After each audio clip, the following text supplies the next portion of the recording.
this is Share a Story. My name's Nicola Walker, and I'm going to read you a story called The 4 Dragons. Once upon a time, there were no rivers and lakes on the earth, but only the Eastern Sea, which was guarded and inhabited by 4 dragons: the long dragon, the yellow dragon, the black dragon, and the pearl dragon. One day the 4 dragons flew from the sea into the sky. They soared and dived, racing through the clouds.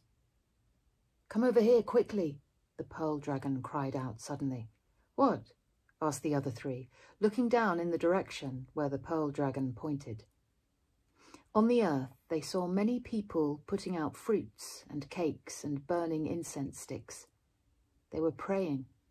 A white-haired woman, kneeling on the ground with a thin boy on her back, murmured, "Please send rain quickly, God of heaven, to give our children rice to eat." The rain had not fallen in a long time. The crops were withered. The grass turned yellow and fields cracked under the scorching sun. "How poor the people are." "They are starving," said the yellow dragon, "and they will die if it doesn't rain soon." The long dragon nodded. Then he suggested, "Let's go and beg the Jade Emperor for rain." So saying, he leapt into the clouds. The others followed closely and flew towards the heavenly palace.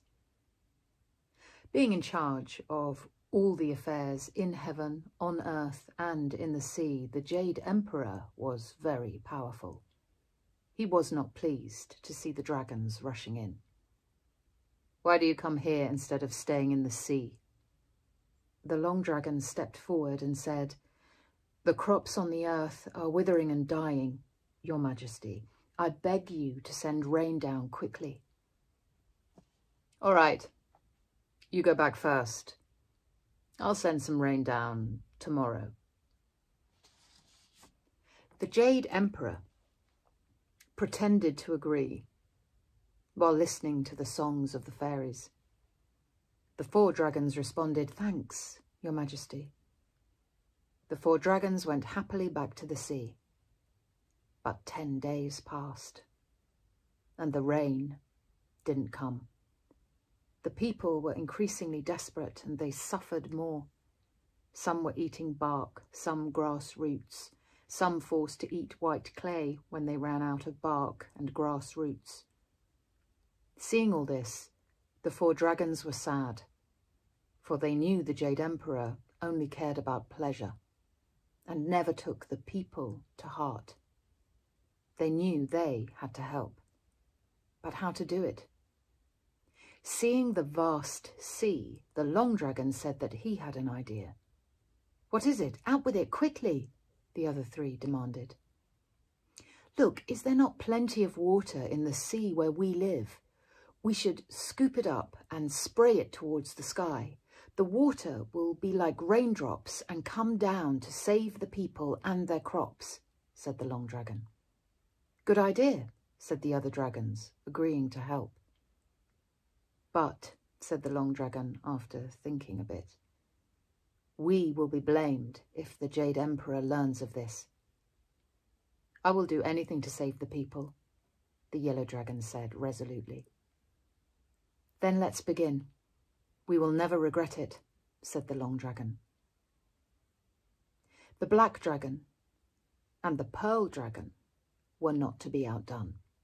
They flew to the sea, scooped up water in their mouths, and then flew back into the sky, where they sprayed the water out over the earth. The 4 dragons flew back and forth, making the sky dark all around. Before long, the seawater became rain, pouring down from the sky. "It's raining! It's raining! The crops will be saved!" The people cried and leapt with joy. On the ground, the wheat stalks raised their heads and the sorghum stalks straightened up. The god of the sea discovered these events and reported it to the Jade Emperor. "How dare the 4 dragons bring rain without my permission?" said the Jade Emperor. He was enraged and ordered the heavenly generals and their troops to arrest the 4 dragons. Being far outnumbered, the 4 dragons could not defend themselves, and they were soon arrested and brought back to the heavenly palace. "Go and get 4 mountains to lay upon them, so that they can never escape," the Jade Emperor ordered the mountain god. The mountain god used his magic power to make 4 mountains fly there, whistling in the wind from afar, and pressed them down upon the 4 dragons. Imprisoned as they were, they never regretted their actions.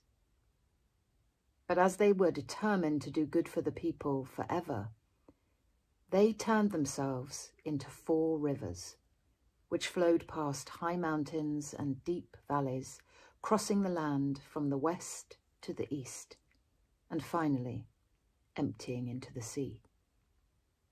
And so China's 4 great rivers were formed from the dragon's kindness. Heilongjiang, Black Dragon, in the far north, Huanghe, Yellow River, in central China, the Yangtze, Long River, farther south, and the Zhujiang, Pearl, in the very far south.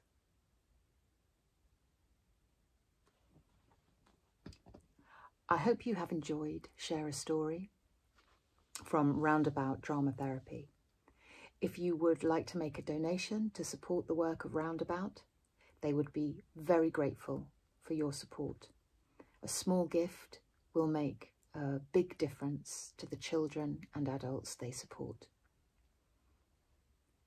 Thank you.